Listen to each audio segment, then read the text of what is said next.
Ես մի բան կարամ ասեմ, Յուրամ Մովսիսյանը երևի միակ ֆուտբոլիստն է եղել,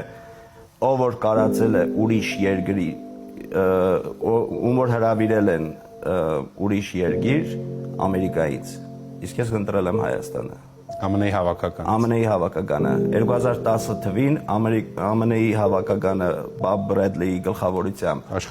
աշխարհի առաջնություններին գնալուց առաջ իրենք Սպիտակ տուն Օբամային դիմել էին, որ ինձ արագացված քաղաքացիություն տան եւ մինչ Օբամայի պատասխանը գալը ես Բրեդլին զանգի ասի, որ կներես, բայց ես չեմ կարած ասենք այն որ դաշտելն եմ հիմը մեր խփի նվակի ու ոչ մի բան չեմ զգալու, այլ գալուս իմաստը որն է ձեր հավաքական եւ դրա համար ես գիտակցաբար ընտրեցի Հայաստանը, որ գամ ասենք, եթե կարամ այս կան իմ հայրենիքին նվիրեմ, օգնեմ, ուրեմն ճիշտ որոշումն է։ Բրավո։